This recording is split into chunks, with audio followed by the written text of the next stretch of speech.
Hi, second graders. It's Mrs. Meyer. How are you today? I'm so happy that you're joining me to learn a little bit more about poetry. We are going to be exploring poems today. First, we're going to be visualizing. And I know you did this with Mrs. Lohman with some Shel Silverstein poems a couple days ago. So visualizing, a big word, but something that good readers do when we read or when we listen to someone reading. Visualizing is creating pictures in your head. It's like a little movie that goes on in your head while you're reading. We're also going to look at descriptive and interesting words. We know in my class we use juicy million-dollar words. We don't use boring old kindergarten words because we're second graders. And finally, we're going to have the opportunity to write another poem. So first, I am going to read a poem to you called The Coyote. And as I read, I want you just to listen, and I would like you to close your eyes. I know right now you're looking at a picture of a coyote, and you can see that many of us know what coyotes are because of where we live. We see lots of coyotes, but you can see that a coyote is kind of like a wild dog.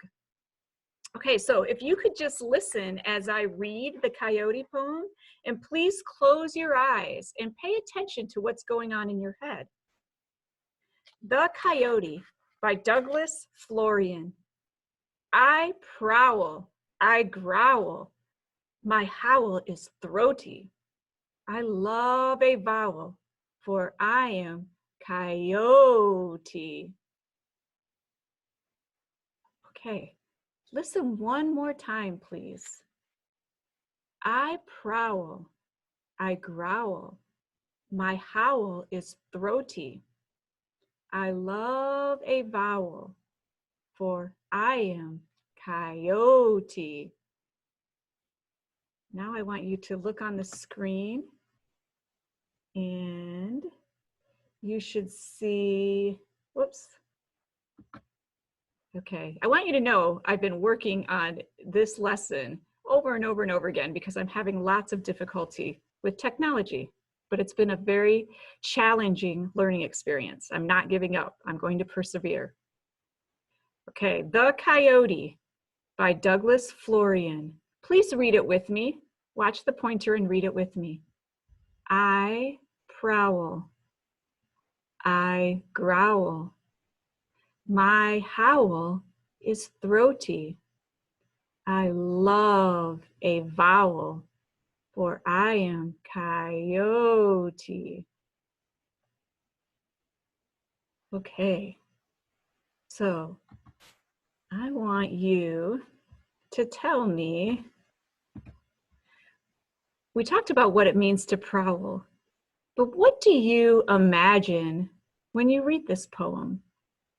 So either just think about that, or if you have someone in the room next to you that you can speak with, share with them. What did you imagine when you heard this poem?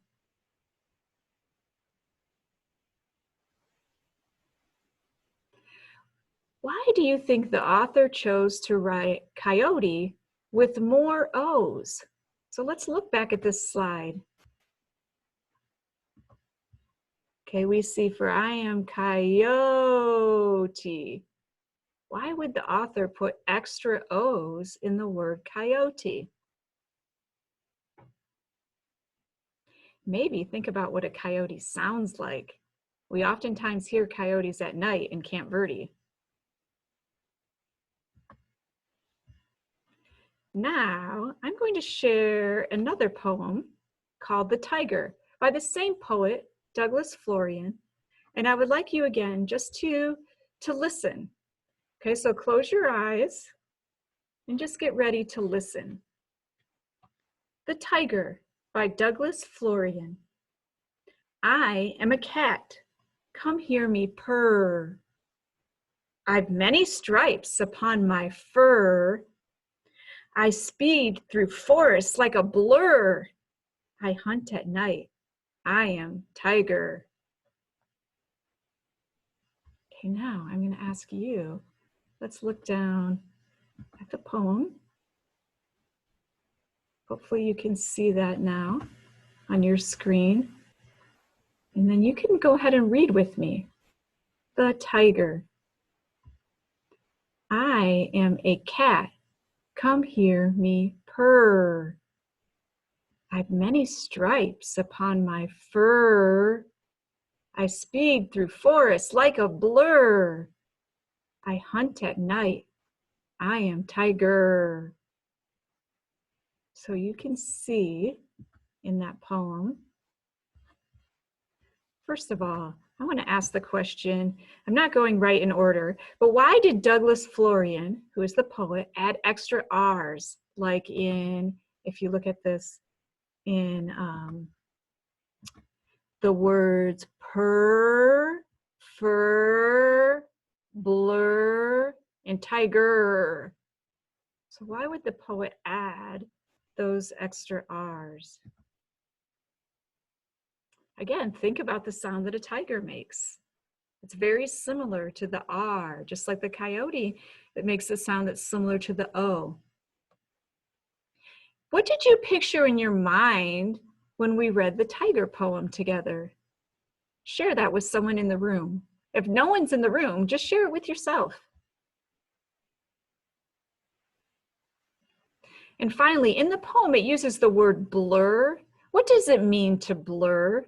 We know in the poem it says, I speed through forests like a blur. So if we're speeding, we're going really fast. So if something goes really fast across the screen, it's not slow and steady, it's a blur. You can almost barely see it because it's moving so quickly. It's kind of fuzzy. Now is the fun part. I want you to think of an animal, okay? And we know that Douglas Florian started both poems out saying, I am a coyote, I am a tiger, okay? We could say, I am a monkey, I am an alligator, I am a lion, I am a wolf, I am a bunny, or I am a puppy. Okay, I want you to pick an animal either that you just love, you adore, or an animal that you would like to know more about, or just something that fascinates you. It's your choice. You get to pick. There's not a right animal to pick for this. It just needs to be something that you're comfortable with. Okay, now, here's an example of one that starts out, I am a monkey. I have brown hair. I have a loopy tail. Screech, screech. I swing through trees in the forest, in the rainforest, excuse me. So we see lots of interesting descriptive words. Brown hair. The monkey doesn't just have hair, the monkey has brown hair. The monkey has a loopy tail. Okay, so we can picture it being in little circles, loopy. Screech, screech. So now, not only do we appeal to seeing, to the visual senses, we're appealing to hearing. We can hear the monkey, screech, screech. And we can see the monkey swinging through trees in the rainforest, in the monkey's habitat. Here's another one about an alligator for an example. I am an alligator. I have a long snout and big, sharp teeth. I have bumps all over. My home is the swamp. So look through there and find some of those descriptive words about an alligator. We see long snout. What kind of teeth does the alligator have? Big, sharp teeth. The alligator's bumpy. And it gives us information about where the alligator lives, in the swamp.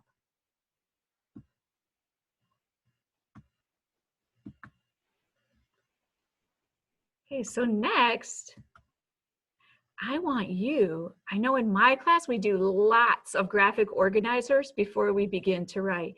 And this is a very simple graphic organizer. I am a and fill in an animal that you are fascinated with or want to know more about, and some describing words. And maybe this is something that you can't do instantly. Maybe you're going to look on the computer or on your phone, your parents' phone, and find images of your animal so that you can come up with some descriptive words to write down. Once you have done that, you're going to create your own poem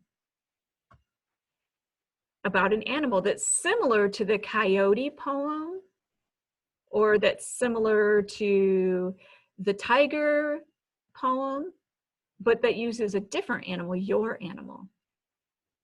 When you're done with your poem, I would love it if you could email it to this email. And this email is on all of your work packets, so you don't need to copy it down now. But if you want me to share it, please let me know, and I will create all of the poems that of second graders that would like them shared together, so that I can create some kind of a slideshow that you can access to look at everyone's animal poems. So second graders, thank you so much for joining me today. I so miss you and love you, and just hope that you're taking some time to enjoy your family, as well as to read and continue to challenge yourself.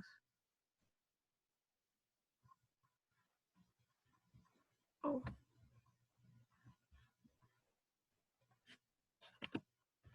oh, I'm sorry. I'm having all kinds of trouble here.